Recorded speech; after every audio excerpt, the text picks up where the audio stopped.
The cobblestones of Silverthornne whispered beneath his boots, each step echoing with memories he couldn't grasp. Above him, crystal spires pierced the twilight sky like frozen lightning, capturing the sun's dying rays and scattering them across the city in fractured rainbows. He had no name. Not one that felt true, anyway. The elven guards at the Grand Library's entrance regarded him with a distant curiosity one might show a particularly unusual insect. Their elongated features remained impassive, but their fingers tightened on their silver-chased spears. "State your purpose, mortal," the taller one said, voice like wind through ancient pines. "Knowledge," he replied. Something in his tone made the guards exchange glances. His voice carried weight beyond its words, the layers of command and resonance that didn't match his travel-worn appearance. "I seek records of the war's end." "The library isn't for your kind," the second guard said, ears stiffening with disdain.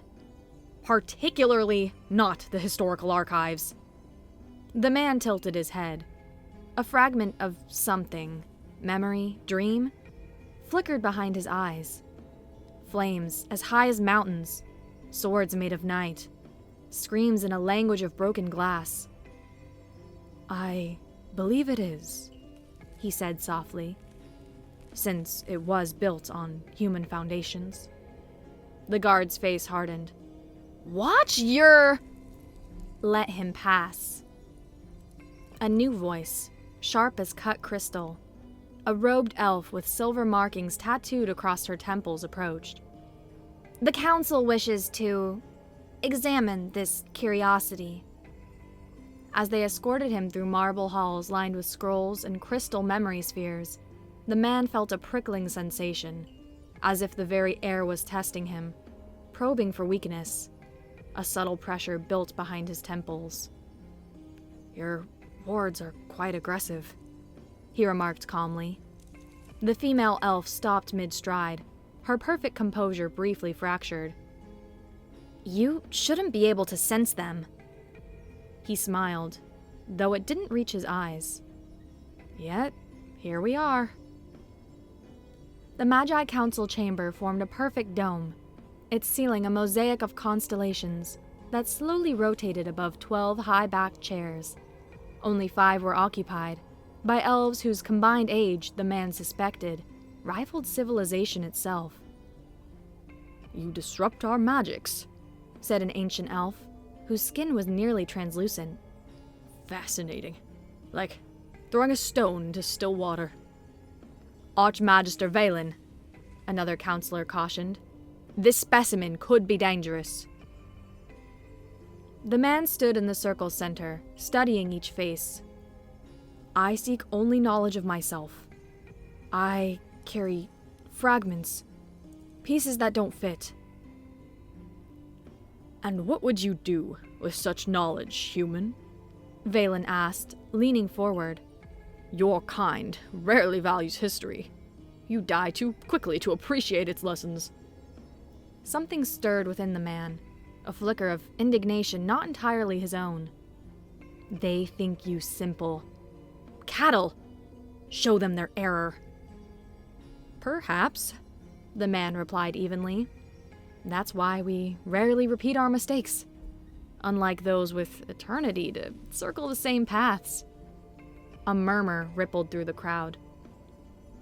"Dangerous indeed," Valen said, the ghost of a smile on his lips. "Prepare the chambers. We shall assist this curious human with his memories." Nairi slipped between shadows, moving through the servants' passages with practiced ease. Half-elven, she belonged nowhere. Too human for Silverthorne's upper rings, too elven for the mortal quarters below. Perfect for invisibility. Her pointed ears caught fragments from the council chamber.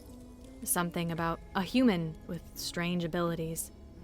Something about a memory ritual. She hesitated at the junction that would take her back to the kitchens. The last human subjected to Valen's memory ritual had been reduced to a drooling shell. "Not my problem," she told herself. but her feet were already carrying her toward the ritual chambers. They bound him to a chair of white stone, positioned precisely in the center of concentric circles, etched with runes that pulsed with cold blue light. "This won't hurt," Valen said, "if you don't resist." His fingertips glowed with accumulated magic. "Consider it a kindness. We'll simply smooth your thoughts, remove these troubling fragments." The man tested his bonds. They held firm, but somewhere deep within him, something ancient stirred, stretched. "They fear you," that inner voice whispered. "They should." "You're not just erasing my memories," the man said with sudden certainty. "You're looking for something inside me. What is it?" Valen's expression flickered. "Silence. Begin the ritual." 7 mages took positions at key points in the circle, their palms raised. The air thickened with power. The man felt pressure building around his skull, like hands trying to pry open his thoughts. "Submit," Valen commanded, pressing his glowing fingers to the man's temples. The first barrier in his mind shattered. Pain erupted, white-hot and all-consuming. But it wasn't his pain. The ritual had broken something, some wall within his consciousness, and now agony poured through the cracks, ancient and vast. "Remember," thundered the voice inside him. The man arched against his restraints as images flooded his mind. A battlefield stretching to the horizon, bodies piled like cordwood. A woman with eyes like solar flares reaching toward him.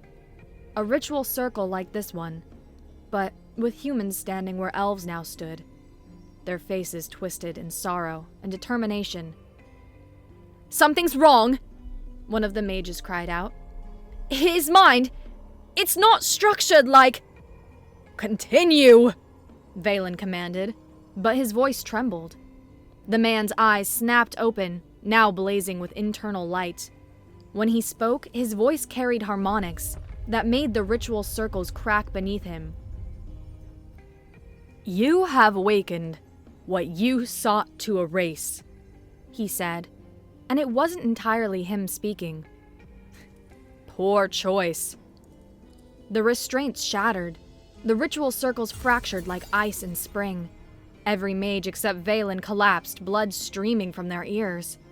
The man rose to his feet, swaying slightly. For a moment, 2 consciousnesses warred within him. The nameless wanderer and something else. Something vast and furious. "What are you?" Valen whispered, backing away. The man looked at his hands, surprised to find them steady. "I'm not entirely sure," he admitted, "but I intend to find out." An alarm bell began to toll from somewhere above.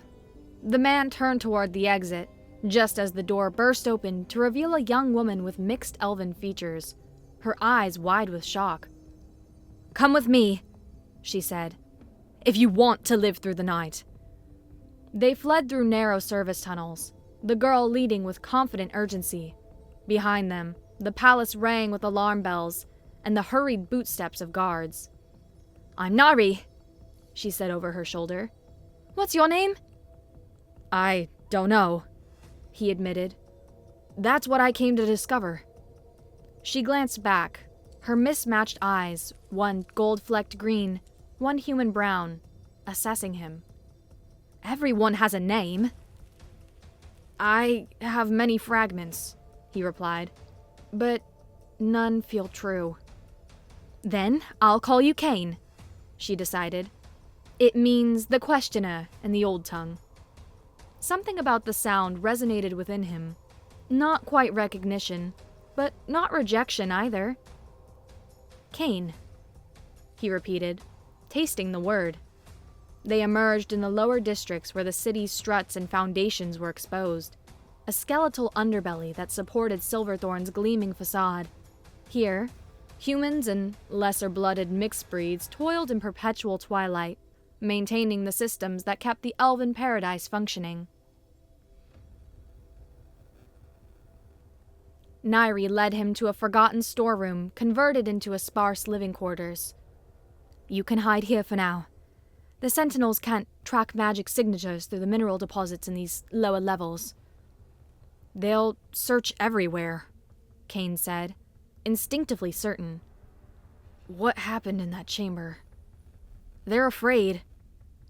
"They should be." Nairi's expression hardened. "I saw what you did to those mages. What are you?" Kain sat on a worn cot, his head throbbing. "I'm beginning to think I'm two things. Rather, one thing, containing another." "A vessel," the voice within murmured. "A prison, made of flesh and soul." Nairi watched him carefully. "You have the look of someone listening to voices no one else can hear." "Just one voice," Kain admitted. "It knows things. About me. About this world." He met her gaze. "Why did you help me?" She hesitated, then pushed back her sleeve to reveal a brand on her forearm. A simplified human figure, with a flame where its heart should be. "The kindled," she said. "We believe the elves didn't win the war fairly. They rewrote history, erased our greatest achievements, and enslaved whoever survived." Her eyes hardened. "We've waited for a sign that the balance might shift. Then you walked into Silverthornne, and every ward in the city trembled." "She doesn't know what you are," the voice inside him cautioned. "None of them remember." "I need to leave the city," Kain said. "There's something I must find. Answers in the places where my fragments originated." "The Hollow Reach." Nairi nodded. "The old battlegrounds. That's where the history say the final stand happened." She straightened. "I'll take you. I know ways past the borders." "It's too dangerous," Kain protested, even as that other presence within him rumbled approval. Nairi's smile was sharp as a dagger. "For whom? The elves who catch us? Or you when you realize what I'm capable of?" They slipped from the city before dawn, through drainage tunnels that ran beneath the crystal walls. Kain moved with unexpected surety, as if some buried instinct guided his steps.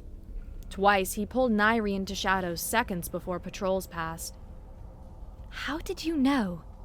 she whispered, after the second near discovery. "I can feel them," he said. "Their intent presses against my skin like heat from fire." By midday, they had reached the wild borderlands, once cultivated fields now overgrown with strange, twisted vegetation that shimmered with residual magic. "Fallout from the war," Nairi explained. "The elves say humans tried to destroy the other world, rather than surrender." "A clever lie," the voice within him growled. "We tried to save it." Kain stopped abruptly.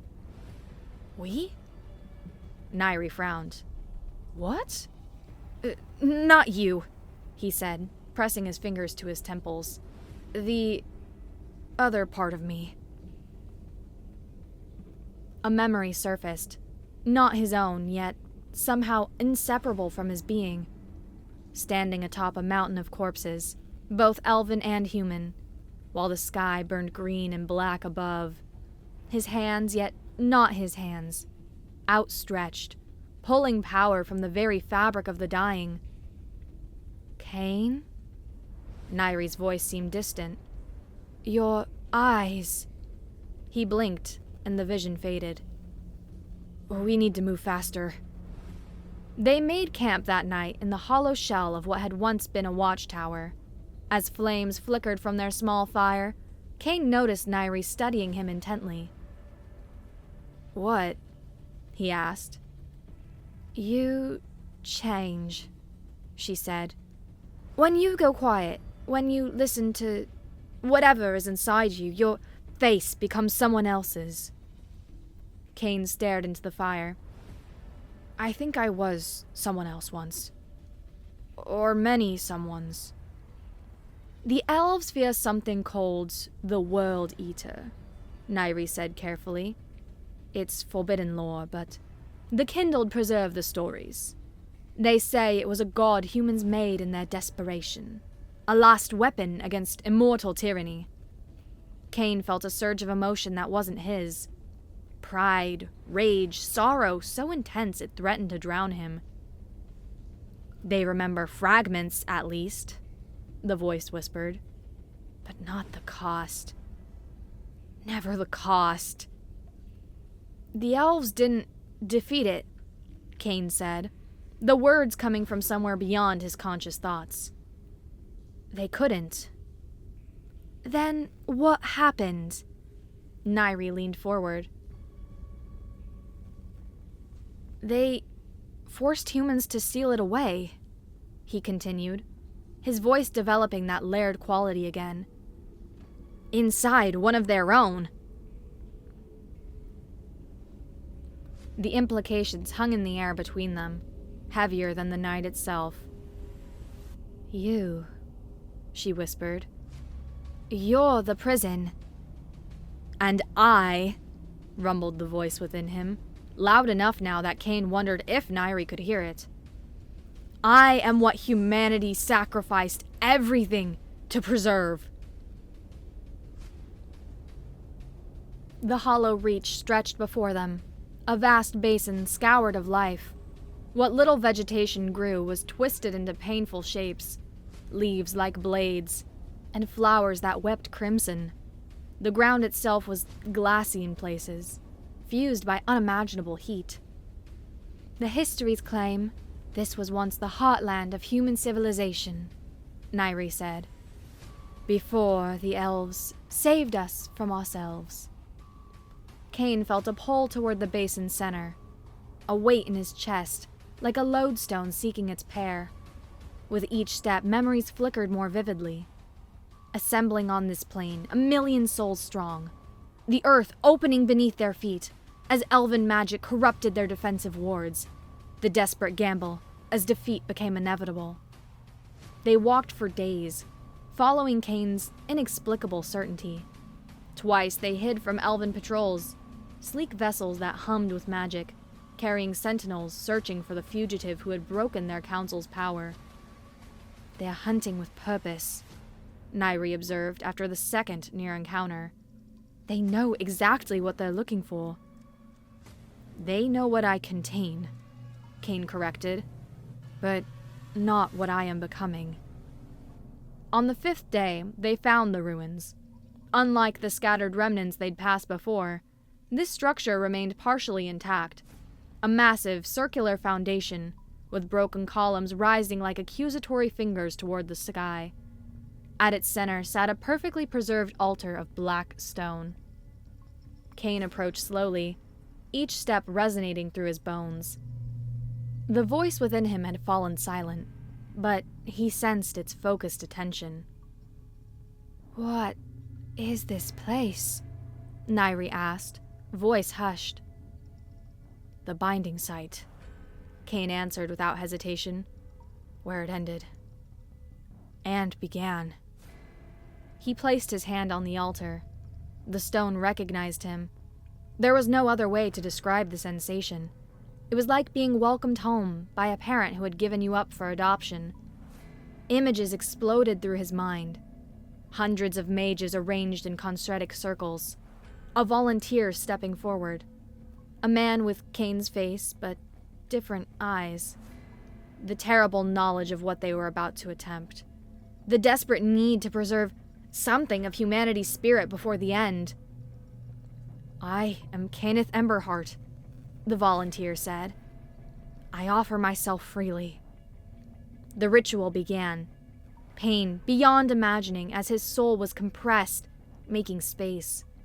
The World Eater, not a monster, but humanity's collected will, knowledge and power given sentience, pouring into the created void. His last human thought. "Remember us."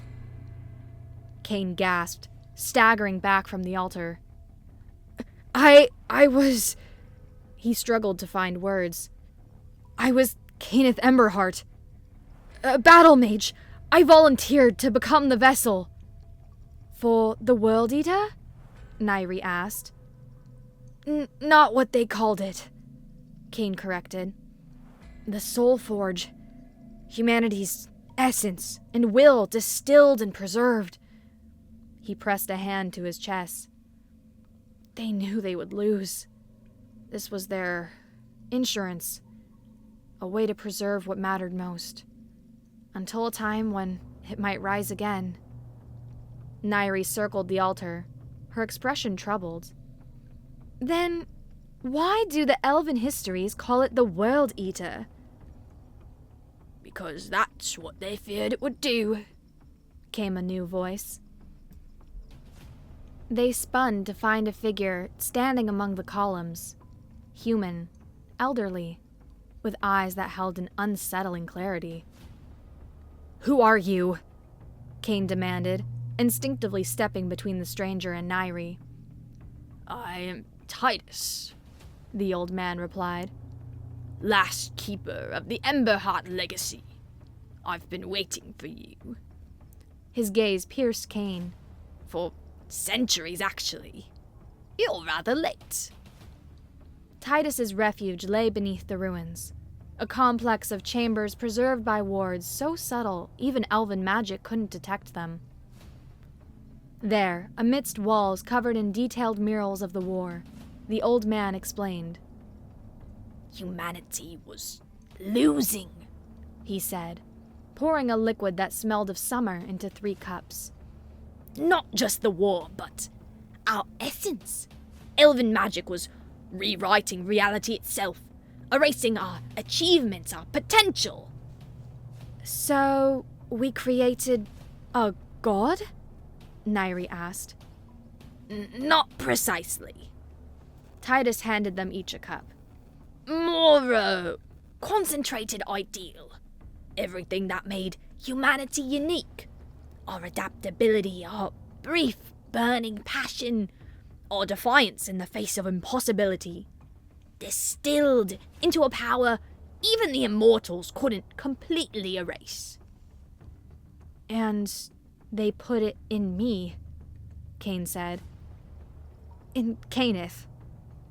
"A volunteer," Titus nodded. "The vessel had to accept the burden willingly. Then the elves captured him, you, before the final phase could be completed." "What final phase?" Kain asked, though something within him already knew. "Awakening," Titus said simply.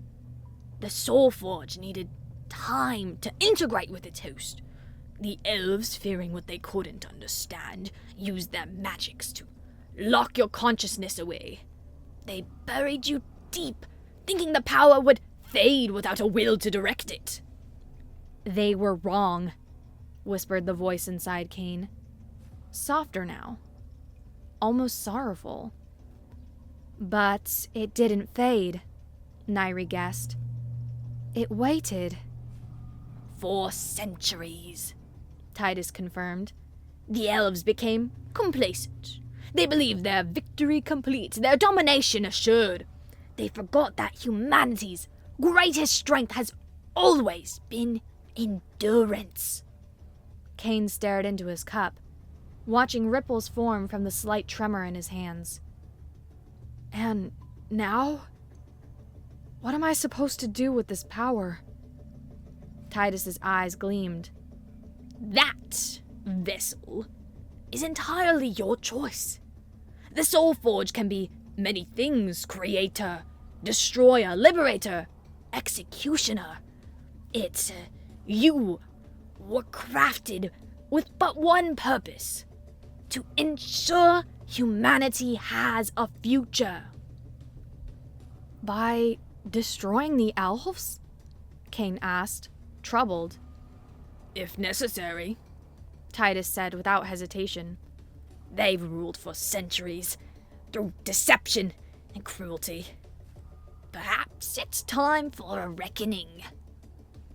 Vengeance is simple, the voice within Kain murmured, but rarely wise. Nairi touched Kain's arm gently. There are other paths. The Kindled don't seek elimination, only justice, equality. Pretty words, Titus scoffed. But the elves only understand power. And now, at last, we have it! He fixed Kain with an intense stare. The Soulforge can break their magic, shatter their cities, make them kneel as we have knelt. Kain felt the power stirring within him, eager, hungry, but also questioning, troubled. I need time, he said finally, to think, to understand what I am. Titus nodded, though disappointment flashed across his features. Of course. Rest tonight. Tomorrow we can discuss how to awaken your full potential. As the old man showed them to their sleeping quarters, Kain caught Nairi watching him with concern. You don't trust him, Kain said, once they were alone. I don't trust anyone who sees people as weapons, she replied. Even weapons aimed at our oppressors. Kain sank onto a pallet, suddenly exhausted. What if that's all I am? A weapon, forged for a war that ended centuries ago. You are more, the voice inside him said with unexpected gentleness. We both are. You are Kain, Nairi said firmly, sitting beside him. Whatever else you may be, whatever you were before, right now, you're a man. Making choices, that's what matters. He met her gaze, finding not fear or awe, but recognition. And if I choose wrong? Her smile was sad but determined. Then I suppose I'll have to stop you. Kain woke to alarms, magical resonances that vibrated through the stone around them. Nairi was already up, gathering their few possessions. Elven sentinels, she said tersely. Dozens of them. Titus is gone. A cold certainty settled in Kain's gut. He betrayed us. No, Nairi shook her head. I don't think so.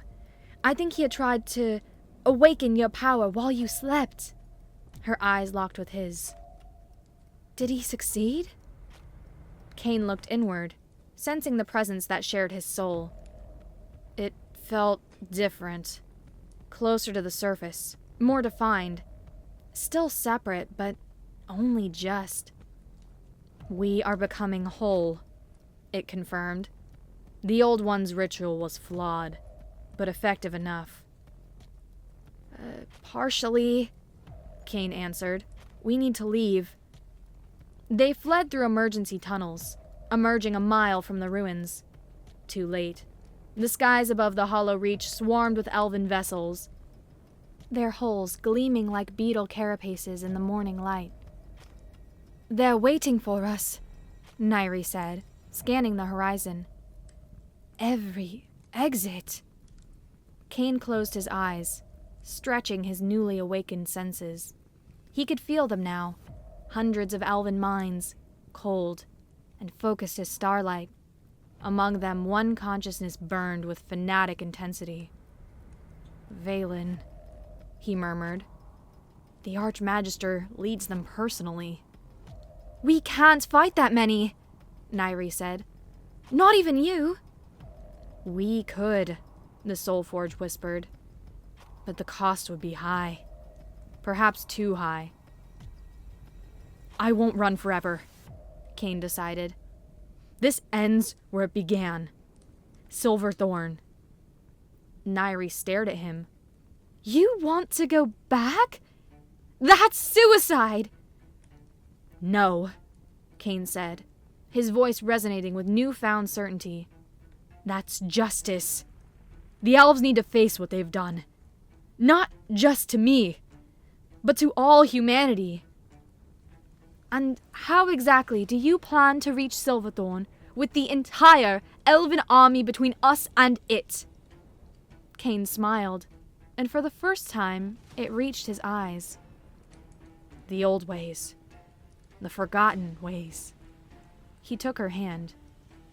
"Do you trust me?" She hesitated only a moment. "Against my better judgment." He led her back toward the ruins, but veered east before reaching them, following some inner compass. After an hour's careful travel, they reached what appeared to be a sheer cliff face. "This is it," Kain said, running his hands over the seemingly solid rock. "One of humanity's last secrets." "Speak the words," the Soul Forge instructed. "The stone remembers." Kain pressed his palm flat against the cliff and spoke words in a language Nairi had never heard. Syllables that seemed to fold into themselves. Sounds that suggested deeper meanings. The stone rippled like water. A passageway appeared, leading into darkness. "The Dragon Roads," Kain explained. "Built before even the Elves arrived in this world. Humanity found them, learned to use them. The knowledge was lost in the war, or rather suppressed." "Where do they lead?" Nairi asked, peering into the passage. "Everywhere," Kain said simply, "including directly beneath Silverthorne's heart." They traveled for 3 days through tunnels that defied normal geometry. Sometimes they walked on ceilings or along walls, gravity shifting to accommodate them. Light came from crystalline formations that responded to their presence, brightening as they approached and dimming as they passed. The Soul Forge guided them at each junction, its knowledge of the ancient pathways intact despite centuries of dormancy. During quiet moments of rest, it shared more of their joined history with Kain. The desperate final days of the war, the creation of the Soul Forge, the bitter sacrifice of those who gave their essence to create it.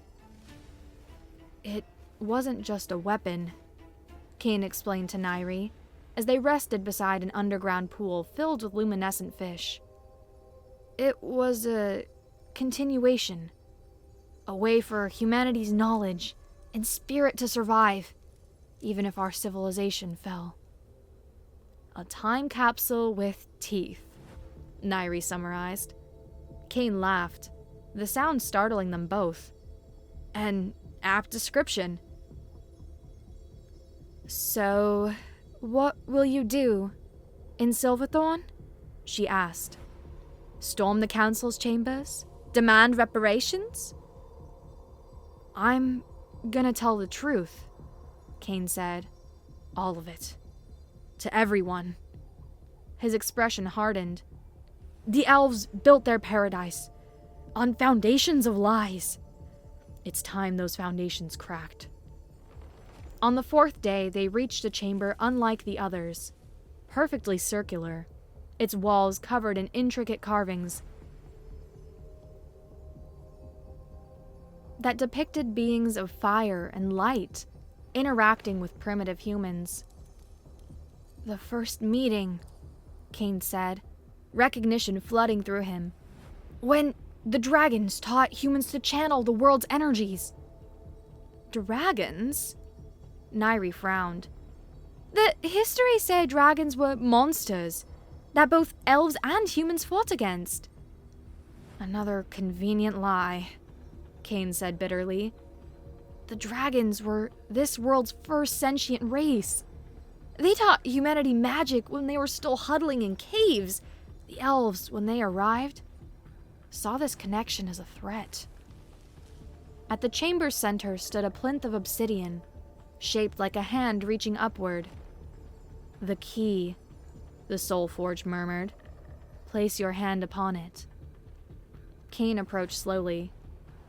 "This will take us to Silverthornne?" Yes, but it will also complete what Titus began. Our joining will become irreversible. Kain hesitated. And what if I don't want that? For the first time, he felt uncertainty from the presence within him. Then I will fade, eventually. The power will dissipate. What humanity preserved will be lost forever. Kain? Nairi asked, sensing his internal dialogue. What's wrong? He turned to her. If I do this, if I fully embrace what's inside me, I may not remain myself. She studied him with those mismatched eyes. Who are you now? I don't know, he admitted. Parts Cainith Emberheart, parts Nameless Wanderer, parts Ancient Power. And which part is deciding right now? Kain considered this. All of us, I think. Together. Nairi nodded. Then, that's your answer. She stepped closer, taking his free hand. Whatever you become, I'll be there to remind you of this moment, when you chose with your whole being. Kain closed his eyes, centered himself, and placed his hand upon the obsidian plinth. Light erupted, not from the stone, but from within him. His back arched as power surged through every cell in his body. The barriers between his consciousness and the soul forge dissolved like mist under a rising sun. Memories cascaded through him, not just Cainith's or the Wanderers, but thousands of lives. Experiences drawn from the very essence of humanity that had created the soul forge. Joy and sorrow, triumph and failure, love and hatred. The full spectrum of the human experience compressed into moments of pure understanding. When the light faded, Kain stood transformed. His eyes now held inner luminescence, and faint lines like circuitry traced his skin when he moved. Kain? Nairi asked cautiously. He turned to her, his smile both familiar and strange. And more, he said. But still myself. Still human. He extended his hand toward the chamber's far wall. It rippled, then parted like a curtain, revealing a tunnel that sloped steeply upward. Silverthornne awaits, he said. Shall we bring them the truth? They emerged in the catacombs beneath Silverthorne's central plaza, where the city's magical engine, the Heart Crystal, pulsed with stolen power. Kain felt it now as he never had before. The energy was drawn from the ley lines that crisscrossed the continent, many of which ran through former human territories. Even their power comes from our suffering, he murmured. Above, they could hear the bustle of the elven capital. Music, conversation, the gentle hum of magic that sustained their eternal paradise. None of them aware of what lay beneath their feet, what had just awakened. The council will be in session, Nairi said. They always gather at midday. Kain nodded. Then, that's where we'll go. Walking in the front door? Nairi asked incredulously. The entire city is looking for you. Good, Kain replied. That will save time.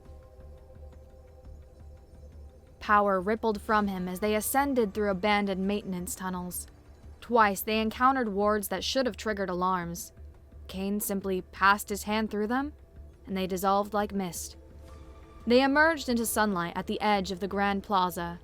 Across its polished expanse rose the Council Spire, a twisting structure of crystal and living wood that housed the elven government.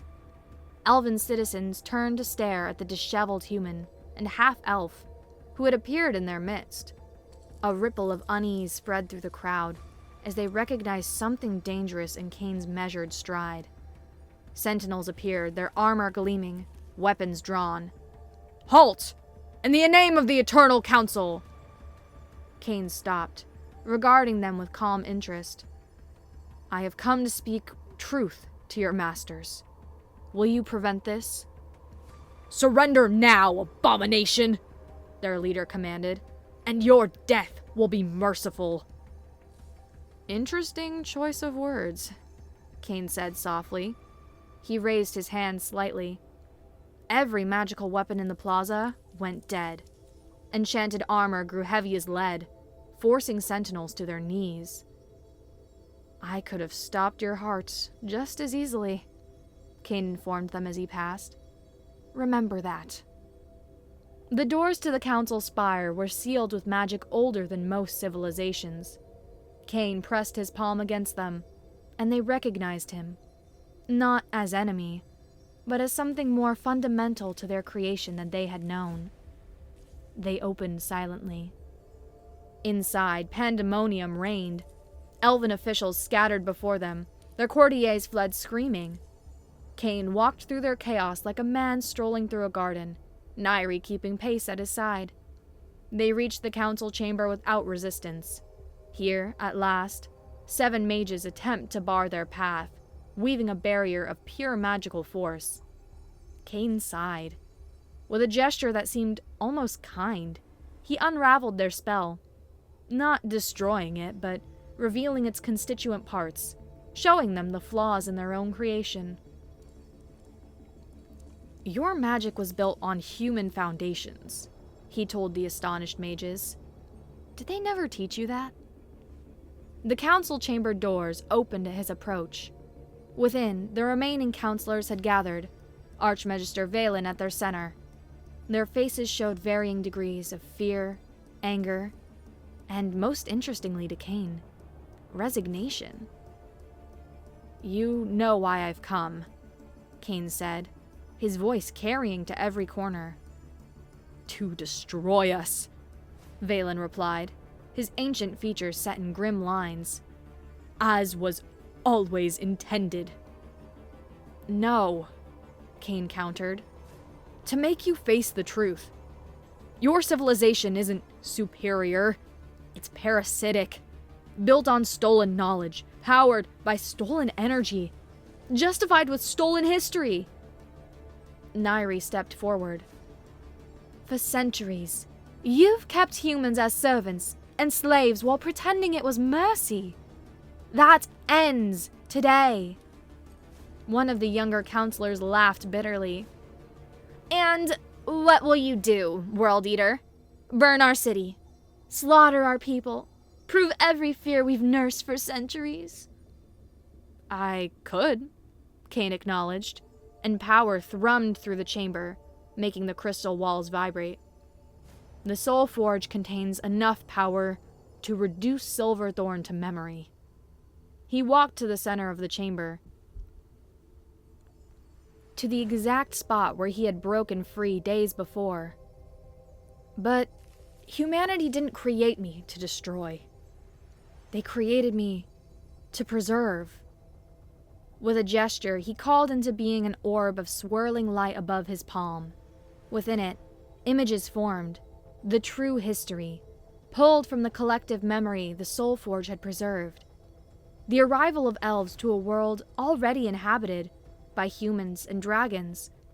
The slow campaign of subjugation. The revision of history with each generation until the truth was lost.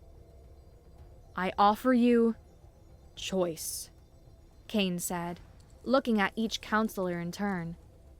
"Acknowledge the truth. Begin to make amends. Create a world where all beings share in prosperity and knowledge." His eyes hardened. "Or cling to your lies and face the consequences." "You would dictate terms to us?" Valen demanded, though his voice lacked conviction. "No," Kain said. "I offer you the opportunity to be better than your ancestors, to choose truth over comfortable lies." Suddenly, the floor beneath them trembled. The entire spire shuddered, crystal chiming in discordant tones. "What have you done?" one of the counselors cried.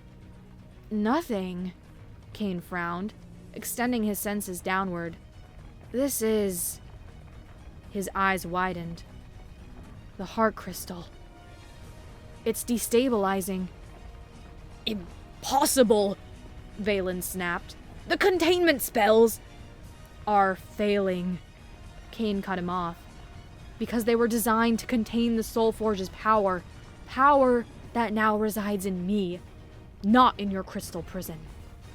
Understanding dawned on Valen's ancient face. "The binding site in the Hollow Reach. It wasn't just where we captured you. It was where we extracted part of your essence to power our city." "A fragment," Kain nodded. "Enough to sustain your paradise, while keeping the greater power dormant. But now that I'm whole again..." The trembling intensified. Far below, something cracked with a sound like continents colliding. "The city will fall," Nairi realized. "Thousands will die." Kain closed his eyes, sensing the cascading failure spreading through Silverthorne's foundations. The heart crystal, the fragment of the Soulforge's power, was rejecting its containment, seeking to reunite with its greater whole. He had a choice. Let Silverthorne fall, a fitting vengeance for centuries of oppression. Or attempt to stabilize the power, saving those who had enslaved his people. What would humanity want preserved? He asked himself. Not just the Soulforge, but the newly integrated part of him that was Kenneth Emberheart and the Nameless Wanderer. "Evacuate the city," he told the council. "I will try to contain the reaction." "You would save us?" Valen asked incredulously. Kain's smile held no joy. "I would prevent more innocent deaths. The cycle of vengeance ends here." As elven evacuation protocols engaged, magical transports removing citizens to safety, while sirens wailed, Kain descended to the heart crystal chamber, Nairi and Valen following despite his objections. The crystal itself was beautiful even in its destabilization. A jagged formation large as a house, pulsing with colors that hurt the eye. Fractures spread across its surface like spiderwebs, releasing jets of raw magical energy that scorched the chamber walls. "It's worse than I thought," Kain said grimly. "The separation was never meant to be permanent. Now it seeks reunification with, frankly, destructive enthusiasm." "Can you absorb it?" Nairi asked. "Uncertain," Kain replied. "The power has been corrupted by centuries of elven manipulation. It might destroy me in the process." "Then let it burn," Valen said unexpectedly. Both Kain and Nairi turned to him in surprise. The ancient elf's face showed resignation. "Perhaps it's time. We've lived too long in our beautiful lie." "No more sacrifices," Kain decided. "Enough have been made already."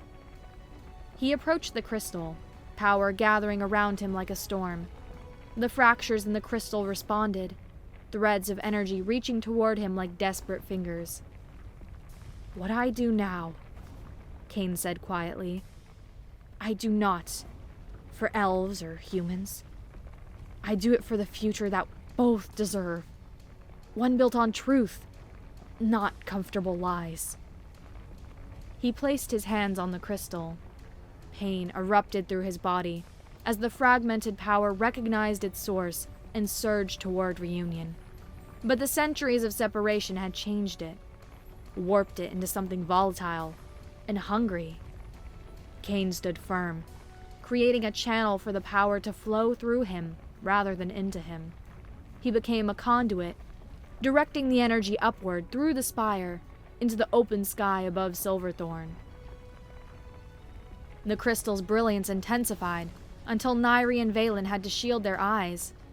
Kain's form seemed to blur, becoming translucent as the power flowed through him. "Kain!" Nairi cried out, trying to reach him, but Valen held her back. "He's containing an explosion that would level the continent," the Archmagister said. "Let him work!" For what seemed like eternity, Kain stood at the nexus of forces that could reshape reality. The heart crystal's corrupted energies fought him, trying to consume rather than flow. The pure power of the soul forge within him struggled to dominate rather than guide. Between these opposing forces, Kain, the human essence at the core of it all, made his choice. Neither domination nor destruction, he decided. Transformation. With a final surge of will, he redirected the energy, not skyward, but into the foundations of Silverthornne itself. The power flowed into the ancient stone, the forgotten human structures that lay beneath the elven city, the very earth that supported it all. The crystal shattered with a sound beyond hearing. Light exploded outward, then contracted to a single point, before vanishing entirely. In its place stood Kain, changed again. The luminescence in his eyes had dimmed to a subtle glow.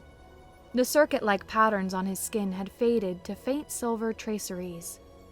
He looked more human, more himself. "What have you done?" Valen whispered. Kain sank to his knees, exhausted beyond measure. "I've given Silverthornne a new heart," he said. "One that draws power from the earth itself, not from stolen essence. One that will fade if used for domination or cruelty."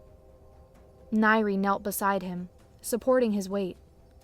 "The city will stand," Kain assured her, changed but intact, as will its people. His gaze shifted to Valen. All of its people. The ancient elf studied him with new eyes. "You could have destroyed us. By all measures of justice, perhaps you should have." "Justice without mercy is just another form of tyranny," Kain replied. "Humanity understood that. At the end, it's why the Soul Forge was created, not just to preserve knowledge, but wisdom." Valen bowed his head. "What happens now?" Kain struggled to his feet, leaning on Nairi. "Now, the real work begins. Truth. Reconciliation. A new covenant between our peoples." His expression hardened. "No more lies. No more subjugation. Equals or nothing." "And you?" Nairi asked softly. "What becomes of the World Eater?" Kain looked down at his hands. Human hands, marked by power but fundamentally unchanged. "The World Eater was never real. Just an elven fear-given name. The Soul Forge remains within me, but tempered. Humanity's legacy preserved, not as a weapon, but as witness." He straightened, some measure of strength returning. "I have a long road ahead. There are others like me, fragments of the Soul Forge scattered across the world, hidden or imprisoned. They must be found, awakened, made whole." "You're leaving," Nairi realized. "For a time," Kain nodded, "but I'll return. This world has forgotten too much of its true history. Someone must remember. Someone must remind." The rebuilding of Silverthornne began the next day. The city's structure remained, but its nature had fundamentally changed. The magic that powered it now flowed freely through elven and human hands alike. The barriers between upper and lower districts dissolved, allowing free movement for the first time in centuries. Kain remained only long enough to see the council formally acknowledge the truth. A public ceremony where histories were corrected, apologies offered, and a covenant established between the races. Will they honor it after you're gone? Nairi asked, as they stood at Silverthorne's gates, the rising sun casting long shadows behind them. Some will try to return to the old ways, Kain acknowledged. But the truth, once spoken, cannot be completely silenced again. And the city itself will resist tyranny now. Nairi studied him in the morning light. You've changed. We all have, he smiled. That's what humans do best. We change, we adapt, grow. It's why the elves feared us. Our brief, burning lives give us perspective they lack. Will I see you again? She asked quietly. He took her hand, pressed something into it. A small crystal that pulsed with gentle light. A fragment of myself, he explained. If you ever have need, it will guide me back to you. She closed her fingers around it. Safe travels, well remember. He smiled at the name. That's better than World Eater, I suppose.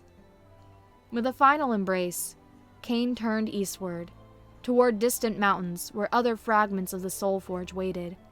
Within him, the power hummed contentedly, no longer a separate voice, but an integrated part of his being. We are humanity's memory, he thought, not its vengeance. As he walked, the morning mist swirled around him, and for a moment, his silhouette seemed to change. Larger, brighter wings of light unfurling from his shoulders. Then, the sun broke through, and he was simply a man again, walking a road only he could see. Behind him, Silverthorne gleamed in the new day's light. Not perfect, not redeemed, but awakened to possibility, just as humanity had planned all along. Not destruction, transformation.